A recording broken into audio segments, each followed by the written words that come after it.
We are live. Wow. I'm broadcasting now on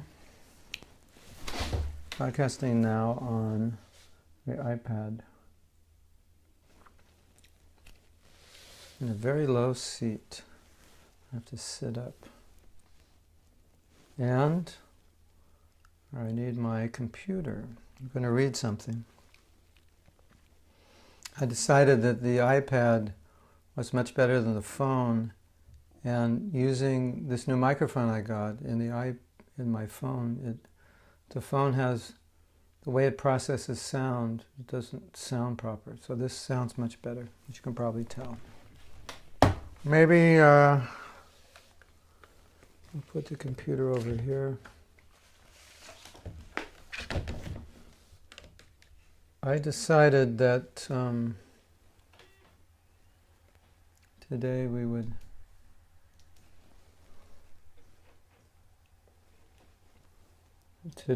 speak about a topic that's been coming up lately. I think it's come up since the beginning of time, about how we can be independent of Krishna.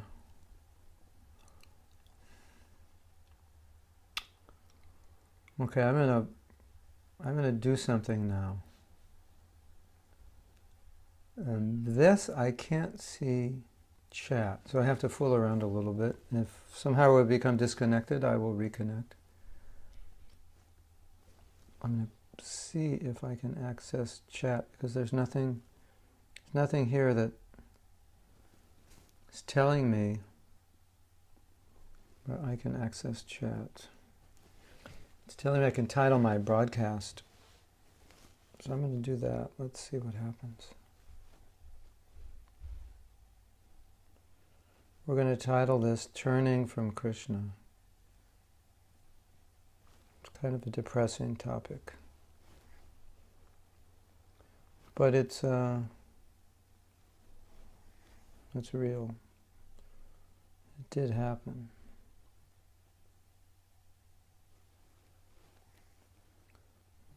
Okay, save. Okay, that's titled. I don't see. Oh, no, I think I see chat. No. I'm going to turn that off.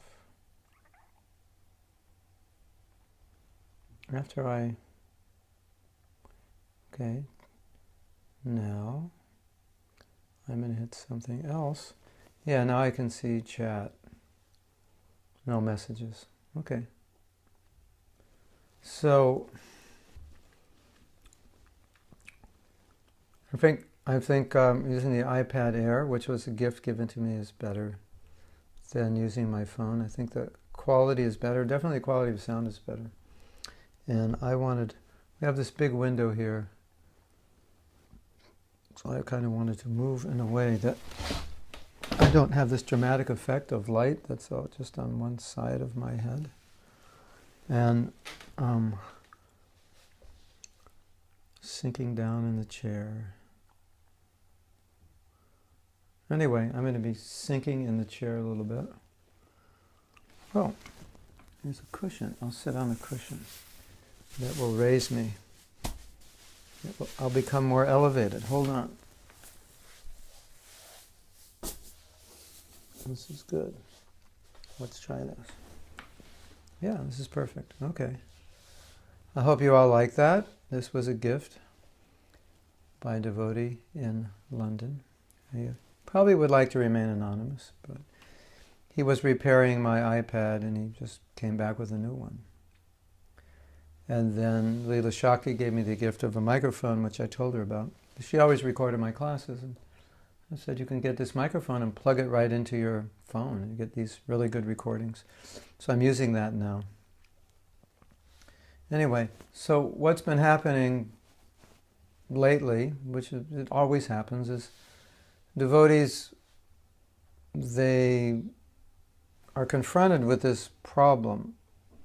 And the problem is that we left Krishna, which doesn't seem possible. And so it's a conundrum. are conflicted. How, if I were with Krishna, if I had a relationship, could I leave? It just doesn't make any sense. Why would I do that? How could it possibly happen? And then the next question that would come up is, okay, I could understand being separated from Krishna if I wasn't in a relationship, but if I were in a relationship, how could I be separated? And there are various answers that are given. There's various answers we've discussed. And somehow or other, when we discuss this, many devotees aren't satisfied. It doesn't seem to make sense to them. And I don't know if I can even make sense of it to you. And we will try. And a part of me says, well, maybe we shouldn't try to make sense of it. Because it seemed from Prabhupada's description or discussion of this topic that even he felt there was no use to talk about it. I think his reasoning was that it's not going to make sense, even if we talk about it. And his sense of it was more from the position of getting out of the material world. And so, rather than how did I get in, how should I get out, that was his conclusion.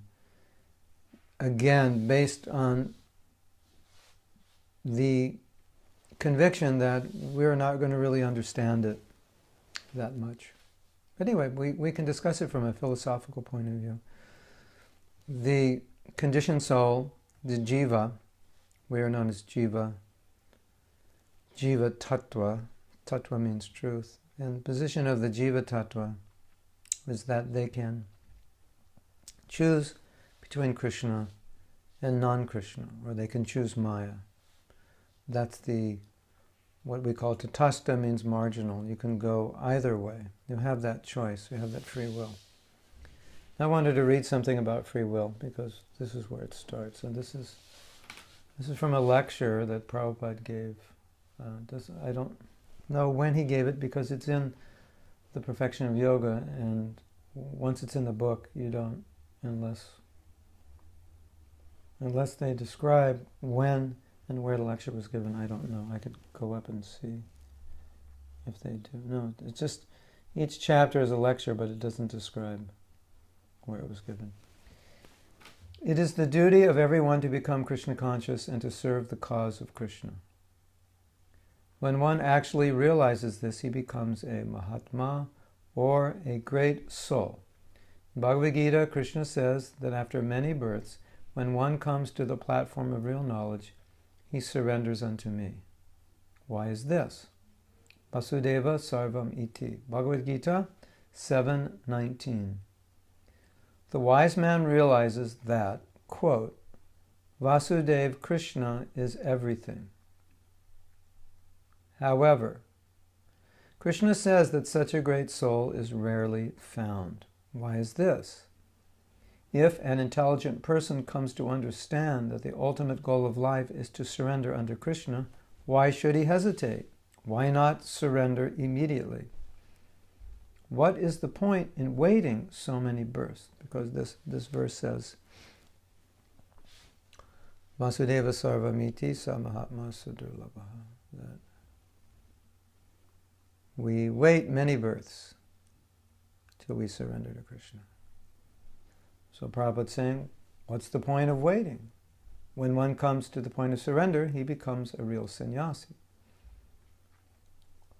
Then Prabhupada makes the point that I wanted to emphasize. Krishna never forces anyone to surrender unto him. Surrender is a result of love, transcendental love. Where there is force and where there is no freedom, there can be no love. When a mother loves a child, she is not forced to do so, nor does she do so out of expectation of some salary or remuneration. So Prabhupada often uses the example of a mother to describe love for a child. Love of God similar to love for the mother. love of the mother for the child. Krishna never forces anyone to surrender. Surrender is the result of love, transcendental love. So that means that as long as I love Krishna, I will stay with Krishna. And as long as I don't love Krishna, then I will stay away from Krishna. And so my business is either to love Krishna or to compete with Krishna. And when I compete, I stay away. That's the idea that Prabhupada's presenting here. You can't force love,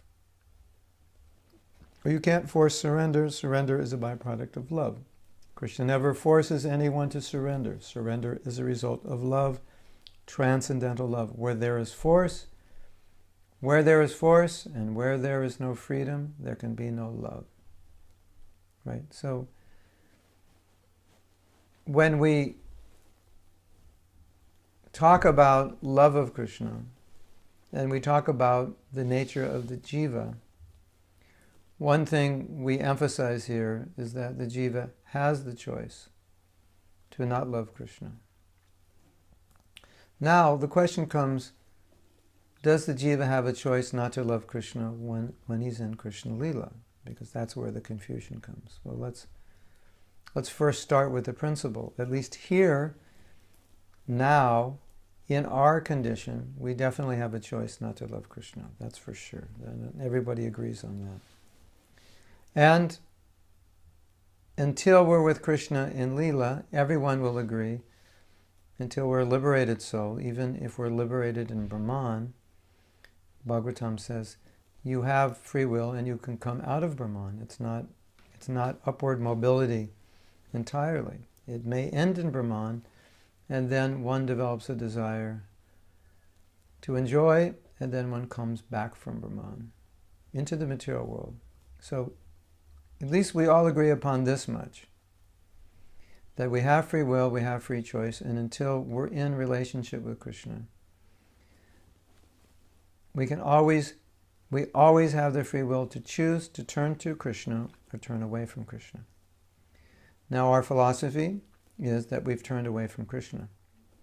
The difficulty that some devotees have is understanding or accepting, could I turn away from Krishna if I'm in Leela with Krishna? I can understand if I was not in Leela with Krishna, that I could turn away from him, because he's not there. I'm turning away means I'm turning away, but without knowing what I'm turning away from. I'm just turning away, but I'm not thinking I'm turning away. What I'm thinking is that I'm turning towards Maya. I'm not conscious that I'm turning away from Krishna. So that makes sense to people. So if we say, no, you were not in Leela, but you had the chance to be in Leela, or the chance not to be in Leela, and you decided not to be in Leela, then you'll say, okay, that makes sense, because I wasn't in love with Krishna, so I didn't fall away from love. All right. Anyway, that's the discussion. We'll get to that discussion. But for the sake of agreement now, we can all agree that here in the material world, I have a choice, and all the way up to the stage of liberation, I have a choice. And Prabhupada was asked this question. Now, this confuses us.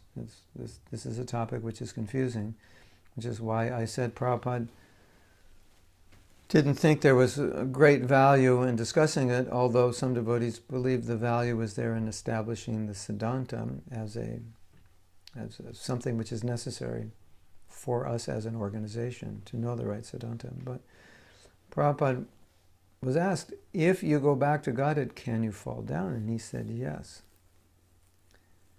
And he said, but you won't. And he said yes as a tattva, as a philosophical principle. And the principle is you always have independence. So in theory, the answer is yes, you can fall down because you have free will and free choice. Now he's saying something that's a little confusing. He's saying, but you won't. Which then makes the question more complicated. Well, if I go back to Godhead and I'm in Leela with Krishna, I could fall down because I have independence, but I wouldn't. And then someone will say, but if I wouldn't, then why? How does that mean that it could have happened in the first place? Then someone could say, because now you've learned your lesson, you know. Anyway, we're still on the tattva of this issue, and the tattva is that we do have independence. And Prabhupada's now saying that independence, it always exists for the jiva. Even now Prabhupada's saying, even in his liberated state, he could make the choice to turn away from Krishna. So that's a tattva, or a philosophical point, which could be discussed independent of rasa, or the relationship, where when we're asking the question, if I have love for Krishna, why would I turn away?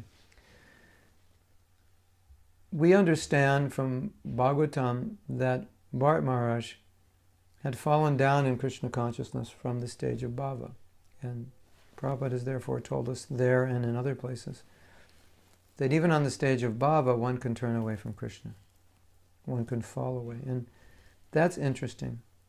I find it interesting because Shastra tells us that when you achieve the stage of bhava, and we had discussed this on Monday, that you understand your relationship with Krishna is revealed to you. From within, you understand what that relationship is.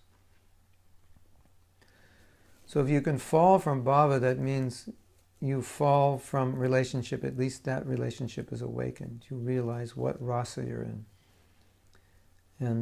And that's the preliminary stage of love of Krishna, to understand your rasa. That happens in the stage of bhava. And you can fall from bhava. Okay. So at least we've established that you can fall from bhava. You can fall at least from awareness of your rasa. At least we understand that you're aware of your rasa. And that you have independence, which is you can always exhibit. Now,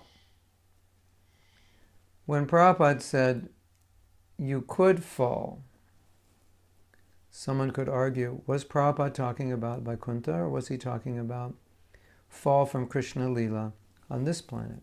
Because on this planet, in Krishna Lila, there are many demons who are taking part in the Lila, but who are not in love with Krishna. So then it means in this Bhoma Lila, on this planet, you can be in Krishna Lila, but not be in love with Krishna.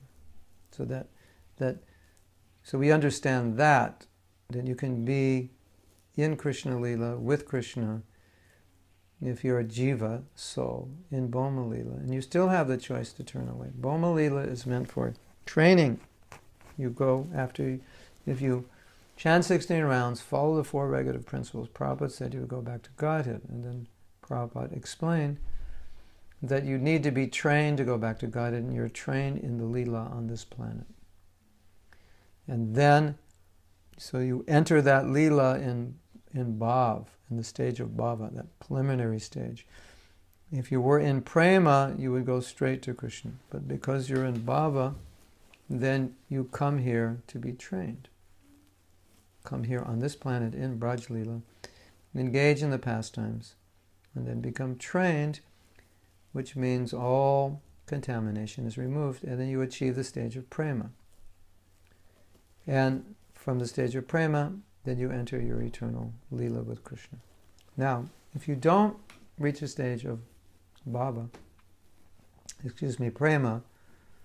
you can fall away, as we've discussed, from Prema. You could, in theory, go to Bhoma Lila and not become pure, perfect. Because that option is there. And so, at least that answers the question that many devotees have: if I love Krishna, how could I fall away? And so the answer is, if you almost love Krishna, if you're one step away from loving Krishna, you could fall away. You definitely could fall away, right? It's possible. In Bhoma Lila, you could be there with Krishna. But then if you further discuss it, You can say, I could be in the material world, which is away from Krishna, but I could be with Krishna in my consciousness. And so I could be with Krishna in Bhoma Lila and not be with Krishna in my consciousness, which is the position of the demons. So the demons are in Bhoma Lila, but they're choosing not to be in Lila with Krishna. Because even though they see Krishna, they're not actually in Krishna Lila per se. They're in material consciousness. So it's possible to be in material consciousness in Bhoma Lila with Krishna. So I think we can agree on that. The controversy is, can I be in Krishna Lila in the spiritual world and fall? And it for some devotees it doesn't make sense just intuitively or logically. And for some devotees it doesn't make sense because we understand from prema you won't fall. From bhava you can fall, but from prema you won't fall. So anyway, you don't have to worry when you go back to Godhead. All that hard work you've done, you could possibly fall. No, you won't fall. So the idea is you don't fall from prema. So this confuses devotees, because if I don't fall from prema and I was with Krishna, that means I must have had prema. That means I couldn't have fallen from Krishna. How could I fall from Krishna? Because I can't fall from prema. That's the confusion. And okay, so philosophically, there's sense to that. Now, in reading Prabhupada's words on the topic, it becomes a bit confusing, because it appears that Prabhupada said we did fall from Leela. Now, some have proposed that we didn't fall from Leela in Vaikuntha, but we fell from Leela on this planet, from Bhoma Leela, that we were in Bhoma Leela. I can't explain the details of this idea because I haven't studied it well, but some have proposed that coming from Krishna means we came from the Leela on this planet, and then from there we could be trained, or we could decide to enter to the material world and become Krishna's competitor and try to enjoy the material world from that position. So, because we can fall from bhava, then philosophically that would make sense if we first appear in Krishna Leela on this planet, and Prabhupada said we're in Leela with Krishna and we fall, and Prabhupada said you could always fall, but when you go back to Godhead you won't. You could line that up in a philosophical sense and say, okay. Then your next question is, where is that stated? What shastra, what position? And I can't give you that answer because I don't know. It's only something I've heard explained, but not explained in detail, but explained from a philosophical perspective, that because Prabhupada said we start in Leela, or we were in Leela, then that means we were with Krishna in Bhoma Leela, because you can't fall from prema, but you can fall from bhava. I don't know if this is confusing you. Anyway, you can listen to it again if it confuses you. Now, if you read Prabhupada's instructions or Prabhupada's words on this matter, it appears that Prabhupada is saying that we were actually in Vaikuntha with Krishna in Leela and we fell from there, and that's where the confusion comes. There are statements that Prabhupada made that no one falls from Vaikuntha, so then it becomes confusing. There are other teachers, specifically you will find in Gaudiya Math, and even some of devotees in ISKCON who have Gaudiya Vaishnava backgrounds from birth, who will say that no, our original position was in Brahman. We are marginal. And so we were never in Leela with Krishna face to face. But when we appeared in the material world a long time ago, so long that your smartphone calculator can't calculate it, that we were not in Leela with Krishna, but we were in a marginal position. From that marginal position, we could choose to go into Leela with Krishna, or we could choose to come into the material world. So, as I've said before, different devotees ascribe to different ideas, but generally it seems that Prabhupada was saying that we were in Leela with Krishna. So some have interpreted that as Bhoma Leela, others as Vaikuntha, and others have debated, well, why did Prabhupada say no one falls from Vaikuntha? If again he's saying we were in Leela. And then broad definitions, what does it mean to be in Leela? The whole material creation is Krishna's Leela. And you can go on and on. So generally from the perspective of GBC and ISKCON, the standard idea is we were in Leela with Krishna and we fell, because that's apparently what Prabhupada seems to be saying most of the time, although it can be looked at in different ways. But within all the three theories, there's one common thread, and the common thread is that we turned our back on Krishna. And so that is possible, definitely possible in Krishna Leela. We have the story of Krishnadas, and he turned his back on Lord Chaitanya. So in Leela on this planet, for souls who are not perfected, who are in Leela with Krishna, they still have the opportunity to turn their back on Krishna if they so choose. So it seems from everything Prabhupada said on the topic that his focus for us, he wanted us to focus on the idea that we turned our back on Krishna, and we turned our face towards, like Krishna's like the sun, so we turned our back on the sun, and then we turned our face towards the shadow of Maya, and with the intention of becoming a competitor of Krishna, an imitator of Krishna, and actually developing envy and hatred towards Krishna, that we want to be supreme controllers and supreme enjoyers. We want to have the opulences that God has. And so this is the playground for the imitation gods. This is where the imitation gods go. This is their playground. And in this playground, Krishna lets us play with the condition that there'll be limitation in how much we can play. There'll be a limitation in the amount of happiness we can get. And there'll be a reformatory system to our playing, that if we play long enough and hard enough, we'll crash. And when we crash, we'll ask why we crashed and what else is there.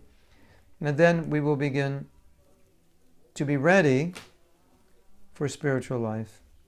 And we'll start asking, how can I improve myself? And then at some point we'll come to realize that we're competitors of Krishna, which is the point we've come to, and then we want to reform ourselves. And then we'll begin that process. And one of the things we all know from our own experiences, when you begin that process, then you become aware of how envious you are of Krishna, how much anger is there towards Krishna, how much the desire to enjoy, how strong it is, how deeply rooted it is. And that love of Krishna, as we discussed on Monday, manifests to the degree that we're free from that desire. So the main two desires, the desire to enjoy and the desire to control. That's the position of Krishna. He's the supreme controller, he's the supreme enjoyer. And pure devotional service puts Krishna as the supreme controller and enjoyer, not ourselves. And so that's what we're doing now in the material world. That's what we're trying to do. And until we become completely purified, love for Krishna can't manifest. So there's some trace, when we say some trace of desire to enjoy, every little desire to enjoy is desire in some way to compete with Krishna. That's just what it is. And we have to admit that material desire only exists in opposition to the desire to serve Krishna. If there's only the desire to serve Krishna, material desire doesn't exist. That's the reality. That's the reality we live in. That a hard thing to accept is that if envy If envy for Krishna doesn't exist, there won't be envy for anyone else. So that whenever envy is aroused towards another person or another organization, it's a symptom that I have envy for God. If I didn't have envy for God, I wouldn't have envy for anyone else. If I didn't have hatred for God, I wouldn't have hatred for anyone else.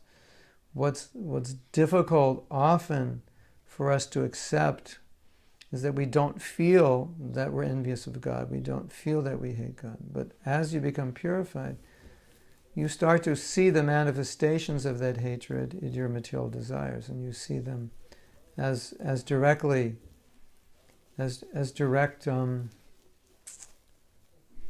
connection to my hatred for Krishna, my hatred for anyone. And then if you reverse that, or take the good side of that, the good side is that if I love Krishna, then I will love everyone. That I can't, as Prabhupada so many times said, you can't love everyone until you love Krishna. It's not possible. So if there's any love in God, it will manifest in love for others. And so that's also a test of how we're developing our Krishna consciousness. If our level of compassion is increasing, compassion for others increases with your increase of bhava, or your love, or your emotion for Krishna. They work together because these are Krishna's parts and parcels. These are Krishna's sons and daughters. So it goes together. There's no way that you develop love of God and it doesn't manifest as love of others. And there's no way that you're envious of Krishna and it doesn't manifest as envy of others. Or no way that you're envious of others and it doesn't manifest as envy of Krishna. It just doesn't work that way.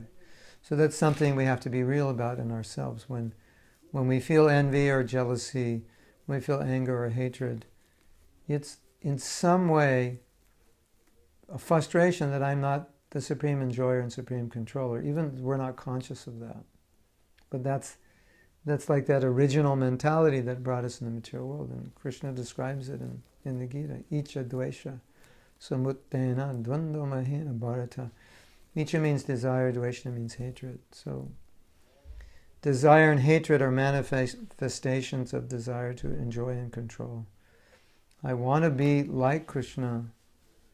I'm envious of others who are like Krishna, who get in my way. And this is what pulls a conditioned soul into the material world. So when we're trying to understand how we came here, it's best to understand why we came.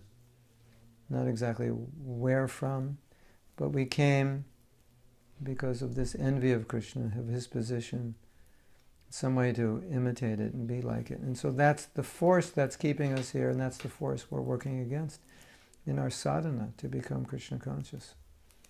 And you can feel that very strongly, obviously. If you're trying to be Krishna conscious, you feel it. It's very powerful, isn't it? The more you're trying to be Krishna conscious, the more you'll feel the forces against it. And every drop of lust and greed, every drop of anger, every drop of jealousy, it's all stemming from that original desire to imitate Krishna in some way. And to hate anything and everything and anyone that is preventing me from being able to control and enjoy as unencumbered by any obstacle. A lot of times we become upset because people get in the way of our enjoyment. They become the obstacles. And we don't want that. So I think that's the important aspect of understanding where we came from. And the good news is that all of us, as Prabhupada has told us, we all have our relationship with Krishna. And that relationship will manifest in higher stages of Krishna consciousness. And when that relationship manifests in one of the four rasas, it will be quite evident to you and quite blissful. And the question of how you got here and from where will be no longer really relevant to you. because and it shouldn't be relevant even now, but obviously then what should be relevant now is the process of awakening Krishna consciousness. What will help us be Krishna conscious? Yes? Does that make sense? So, we can discuss this topic. There's a whole book on it. We could discuss it at length. But Prabhupada, he's given us a process to get us out of the material world. And when Prabhupada gave us the process, sometimes devotees would ask the reverse question, not how did I come here, but how. The reverse question is, how only by chanting Hare Krishna and following the regulative principles will I go back to Godhead? How is that? What else do I have to do? Or how could that alone be enough? And Prabhupada gave an interesting answer to this question. I've given you other answers, but this is a new one you haven't heard. And he said, that you leave up to Krishna, that's his business, how he does it. And your business is to chant 16 rounds and follow the 4 regulative principles. And then his business is to do it, to get you out. So you don't have to worry so much about or understand exactly how you will get out, but you just have to know that Krishna will get you out if you follow the process. So that's kind of like the reverse. All right, well, how will we get out? Well, you don't have to know. How did I get here? You don't exactly have to know. How will I get out? You don't exactly have to know, but you have to know the process. And you know the process already. So Prabhupada's saying, as a spiritual master, you follow his instruction. And as a spiritual master, it's his business to get you out of the material world. So Prabhupada will take care of that side of it. If you take care of your side of the deal, Prabhupada will take care of his side. Somehow or other it will happen. And when it happens, what happens is that desire and that hatred, all of that becomes purified, and it comes back to its original position. Because coming into the material world means that original love, somehow or other, it got perverted. So it was there. I mean, that's the idea that Prabhupada teaches, that love for Krishna was there, it's original, in its pure form, it exists. And it got perverted into hatred. It got perverted into envy. And so the purification process means it reverts back to its original position, so that by following Krishna consciousness, we become free from envy. We become free from material desire. Yes? So that will happen simply by chanting and following these 4 regular principles. However mystical and amazing that sounds, it'll happen. And we may not understand how, but we definitely understand it will purify that perverted desire, and the natural love comes there. And so underneath everything is love for Krishna. It's Prabhupada always said, it's natural. It's not artificial. It feels artificial because we've become perverted, for lack of a better word. So it doesn't feel natural. But love for Krishna is natural. It's just there. It's waiting to come out. And Mahaprabhu has given us the holy name, and the holy name will bring it out. And so Prabhupada said, for the holy name to work, you have to follow the 4 regular principles. That's how it works. You have to avoid offenses, and you have to follow the 4 regular principles. Then the holy name works, and the holy name awakens the original love that we ourselves, by our own choice, perverted into hatred and envy of Krishna. And now by our own choice, we're willingly purifying that hatred and envy and cleansing our heart and bringing it back to our original position.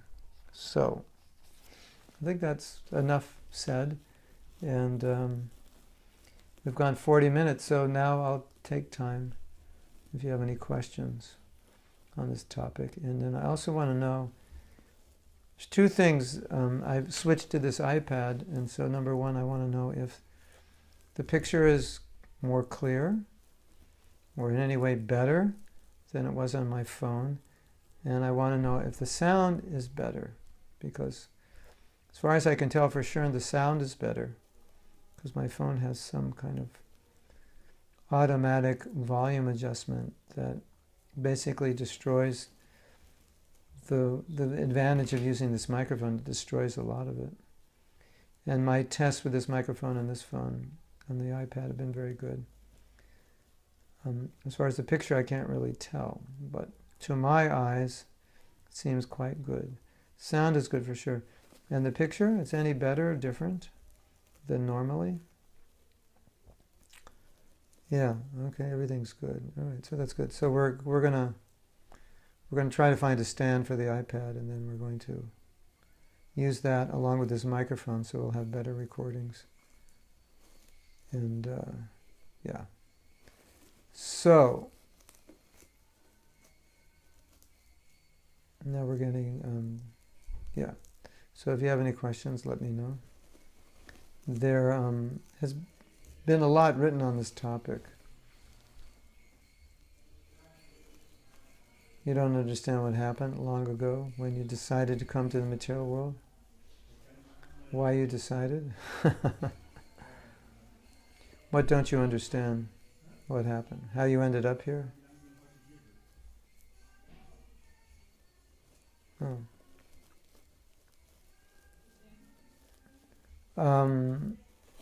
Class this morning? No, it wasn't. You didn't have to see the class this morning to understand what I was talking about.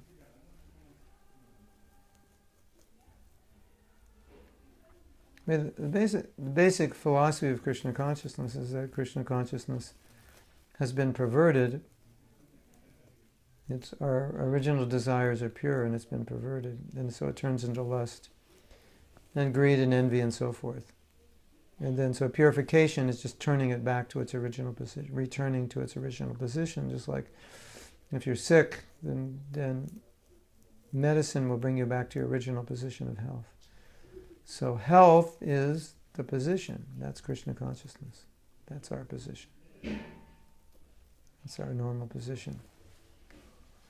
And the unhealthy position is what we're confronting now. So our conditioned nature, our intense and excessive desire to always think about ourself, put ourself in the center, that's not natural. And Prabhupada, I want to read one other thing. I think we only read one thing. I want to read one more. It's a similar statement about love. This is from Vasudevam Sarvam Iti. After many births, when one comes to the platform of real knowledge, he surrenders unto me. Oh, it's the same thing. It's being quoted. Why many births? If the ultimate goal of life is to surrender to Krishna, why hesitate? Why not surrender immediately? When one comes to understand that point of surrender, he becomes a real sannyasi. Krishna never forces. Surrender is a result of transcendental love. And I think it's an important concept that, we talk about surrender. I've talked about it a lot. And Prabhupada's making the nice point here that surrender won't happen without love. So surrender to the highest degree is a product of love, and surrender in the stage of vaidhi is regulated. It's dharmic action. It's action which vaidhi means you're guided by the injunction of Scripture. So it's not spontaneous. It's not natural.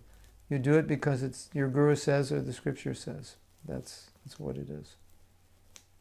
But full surrender, complete surrender, is a byproduct of love. So whenever we talk about full surrender, no one should ever be afraid of full surrender, because you wouldn't be able to do it if you didn't love Krishna. And if you love Krishna, surrender is what you'll do spontaneously and naturally. Right? That's just what you do. So,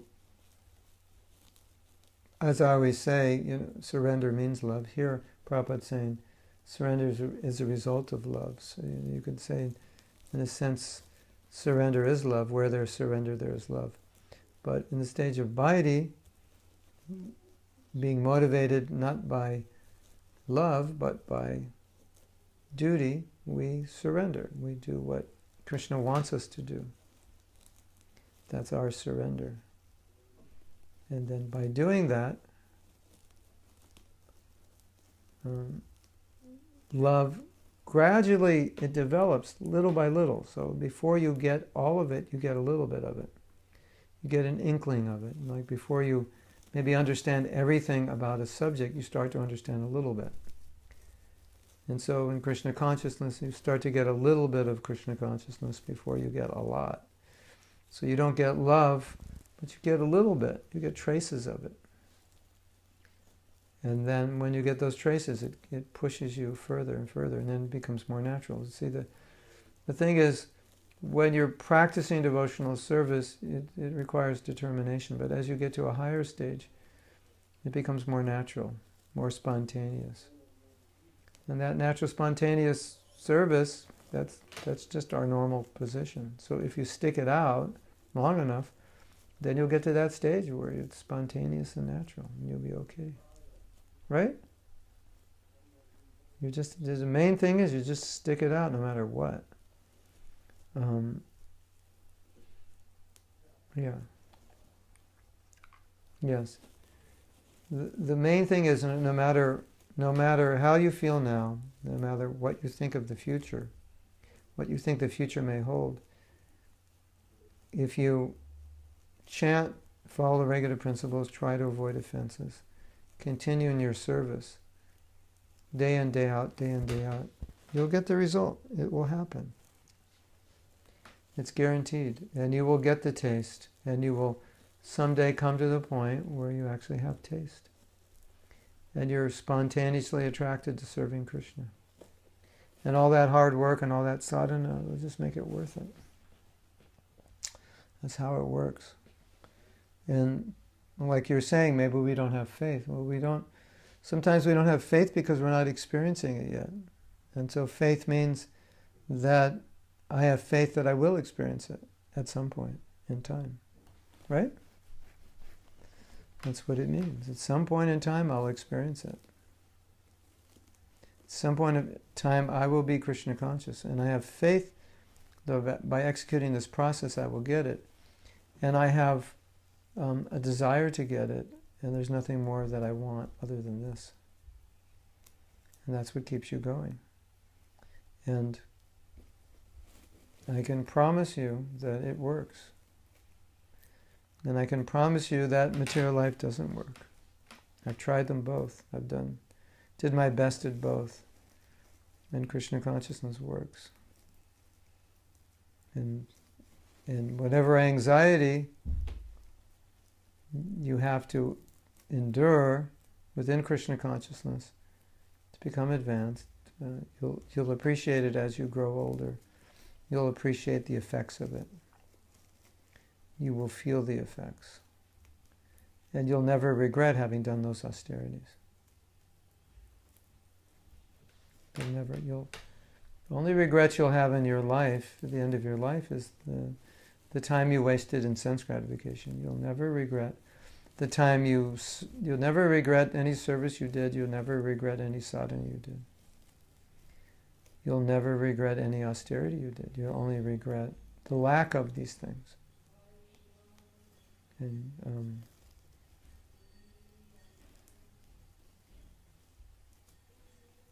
you can believe in the process because you see so many advanced devotees, and that's how your faith grows, by seeing them advance.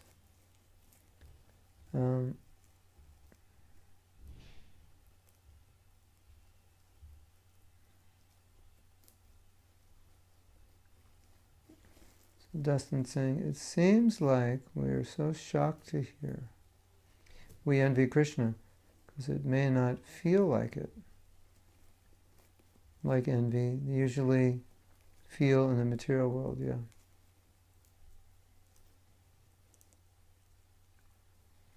Yeah, so that's why we have to understand it. See, as devotees, we're trying to love Krishna, so you won't you're naturally not going to feel envy as you would for another person who has something you want. But it's important to understand that that envy for another can't exist if you don't have it for Krishna. And so then we understand that if somebody has something I want, I'm envious of that person. Certainly Krishna has that also. And so, our God complex hopefully is reducing, so we don't feel it directly towards Krishna because we're trying to serve and love him.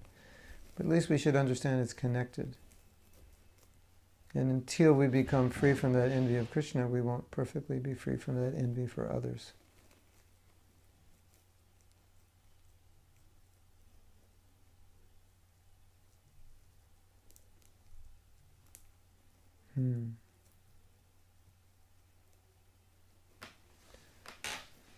Does that make sense? And then Eddie's saying about faith in Guru. Yeah, faith in Guru is important. Shastra says that. We need faith in Guru. Yasya deve para bhaktir yata deve tata Guru. You should have the same faith in Guru as you have in Krishna. And faith in Guru is tangible. He's there. And the Guru leads you to Krishna, so you have faith and he'll take you there.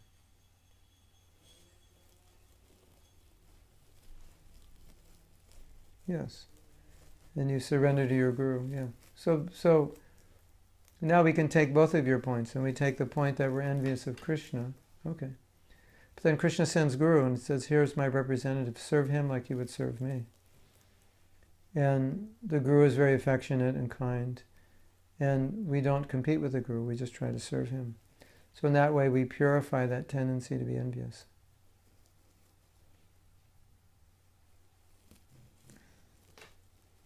So Krishna sends, here's the Guru, serve him. And now get purified and please me. So then we want to serve the Guru without motive, without desire to achieve anything personally.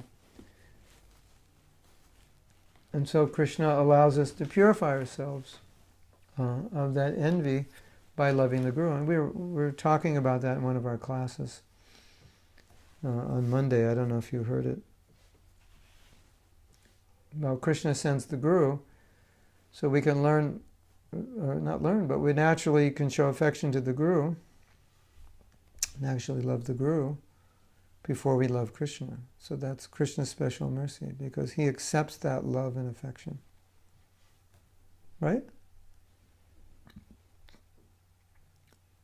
So he's there, he's in front of us, we can serve him, we can interact with him. Naturally, affection comes from that. That's Krishna's mercy. So then we purify ourselves of that envy through the Guru, through service to him. If someone said you're envious of your Guru, you might say, I might be envious of Krishna, but I'm not envious of my Guru. As I just want to serve and love him and give everything to him. And that purifies us of our envy of Krishna. Because we just want to serve our Guru. Everybody just wants to serve their Guru. That's Krishna's mercy, this is his arrangement.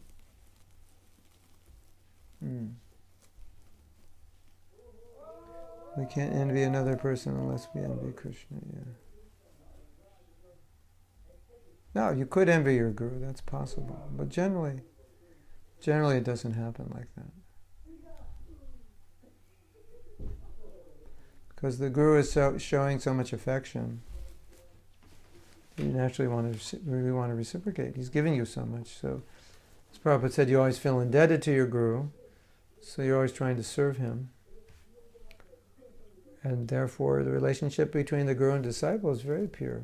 It's pure even before we're pure. That's the value of it. We can have a very pure relationship even though we're not pure. Right? You understand? We can have purity even though we're not pure. Okay, now we have moving action here. Trying to deal with the light. Does that make sense?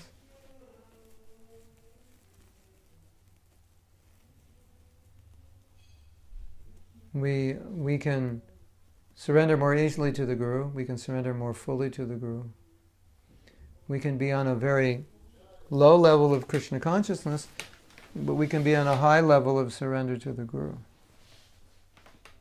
That's interesting, isn't it? That's Krishna's mercy. So the level of affection and surrender to the Guru is not always synonymous with the level of surrender and affection to Krishna, but that surrender to the Guru is accepted as surrender to Krishna. So that's what's so nice about it. Isn't it? Yes. Okay. So why don't we end here? I am going to go over to the Sunday feast and do some kirtan and talk. There's no internet there. I can't do anything. And then we'll broadcast tomorrow. I think I'll broadcast with this iPad for class tomorrow at 7:30. Time in Cologne, Germany, which is, I don't know what, anyway. Gurnishta knows, she's told you. Okay, so thank you everyone for watching. We'll see you. If you'd like to come tomorrow, we're doing 2 classes tomorrow. One at 11:15 my time, one at 12:15. One is, it's on women, so it's kind of better if you're a woman. That would help. If you're a man, you'll find out about women, but probably women might be more comfortable. I don't know. And then the class at 12:15 is about love, and we're studying the different stages of love of Krishna. And we studied last week the stages that lead to prema, and then now we can study some of the stages within prema. There are many. Again, might confuse you a little bit. It may be foreign information or above your head, but it's purifying to hear because it awakens you. At least it helps you understand that love of God is a complicated science and it's very deep. And there's much more to it than you can imagine, but there's a lot to look forward to it because there's so much there. Okay, so we'll stop here. Thank you very much. Srila Prabhupada Ki Jai. Go Premanandi Hari Hari Bol.